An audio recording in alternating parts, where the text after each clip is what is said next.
The classical explanation of quantum mechanics using fruit to represent the proton and the electron. The orange represents the proton in the middle of the atom.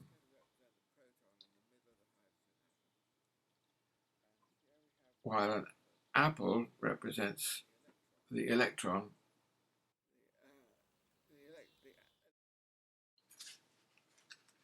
The electron retains the rotational frequency of the X-ray from which it was made, so the electric field of the electron spins about its own axis at the same time as orbiting the proton. The electric field traces a helical toroidal path like the slinky. Moving both ends of the spring together forms a closed path. We see that the wave can go round and round the orbit forever.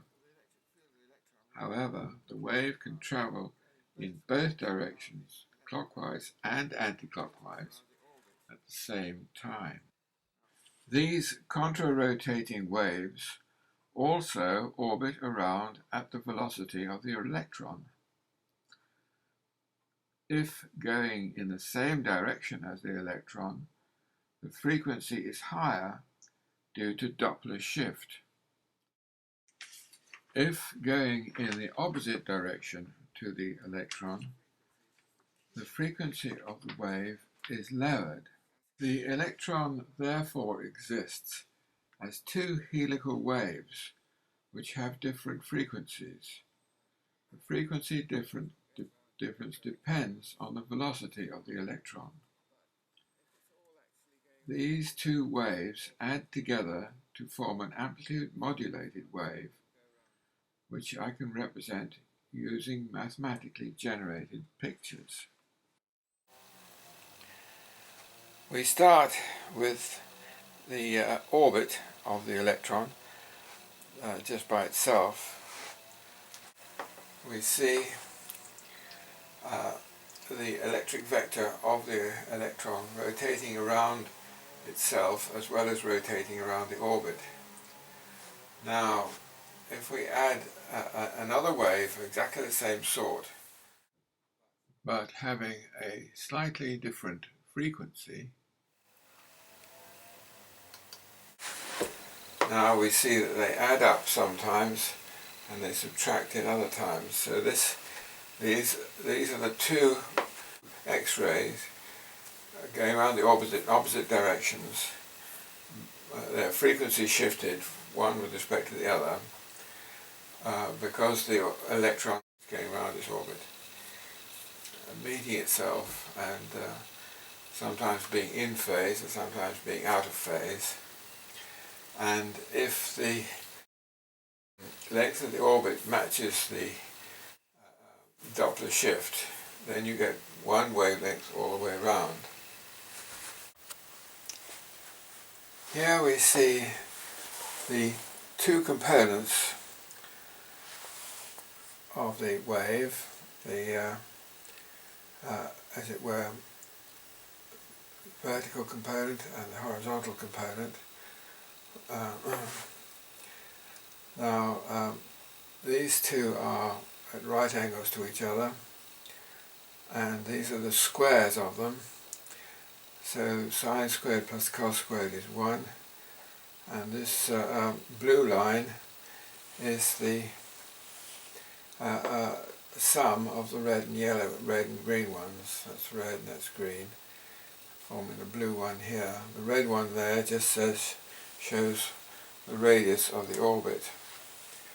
So while the squaring generates 4 maximum, here's one maximum, another one there, another one there, another one there, indicating 2 wavelengths right round the orbit.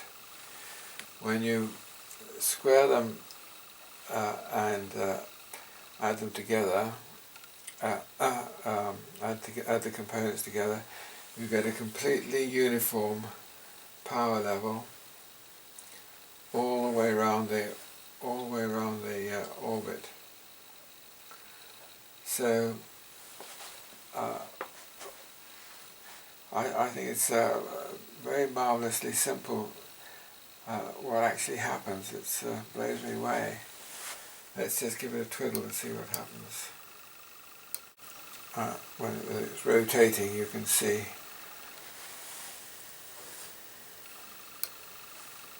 what it's actually made of in a three-dimensional form.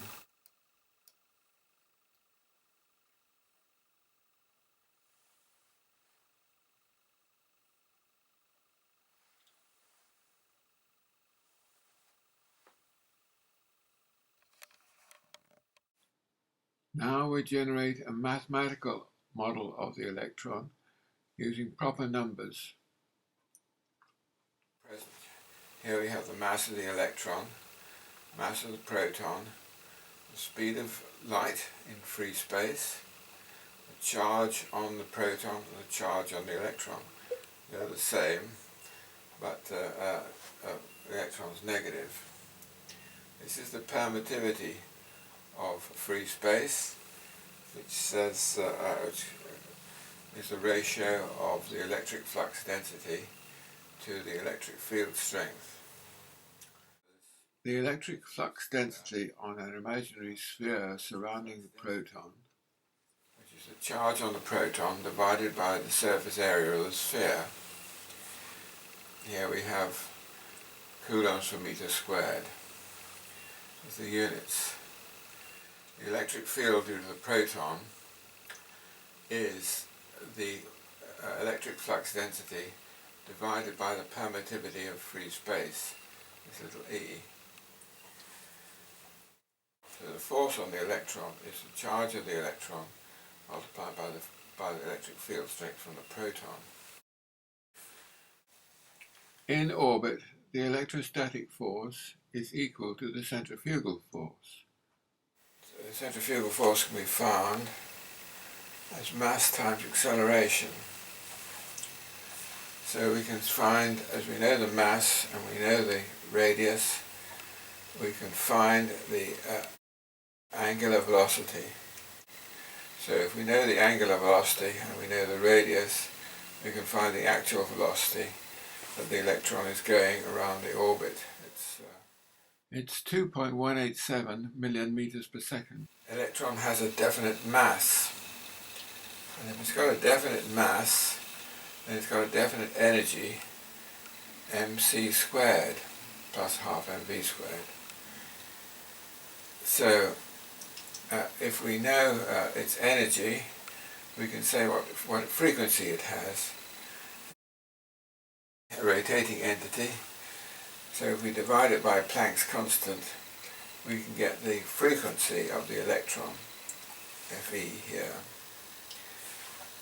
It's 123 times 10 to the 18 Hertz. So this is the frequency of the X-ray from which the electron was formed. From that we can get the wavelength of the electron by dividing the speed of light by the frequency. Wavelength is 2 picometers. If we know the wavelength of the X-ray, we can find the number of wavelengths, X-ray wavelengths per orbit, and that's the circumference of the orbit divided by the wavelength of the carrier or X-ray. If the electron goes around the orbit both ways, clockwise and anti-clockwise, then each wave will meet the other with a doppler shift of 1 plus v over c, the velocity that it's going, or 1 minus v over c. Fe is the frequency of the electron. And the difference in these two frequencies is the doppler shift, which one sees, and this is 1.8 times 10 to the 18 Hertz. Now then, we have a modulation wavelength. That's the wavelength of modulation frequency we just found. That's the Doppler summation of the two wavelengths gives a modulation frequency, and the wavelength of this modulation frequency is speed of light divided by the modulation frequency, and the number of wavelengths of the modulation around the orbit is the circumference of the orbit divided by the modulation wavelength, and we see it's 2 here. Now the radius has been set up exactly to be the same as the Bohr radius. That's the Bohr radius. And we see that the difference between the Bohr radius and the radius we've set up is 0.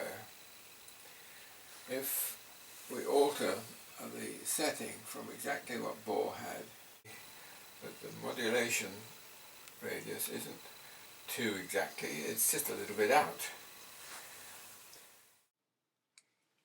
So this shows that the classical radius has been arrived at exactly by classical means without referring to quantum physics as such.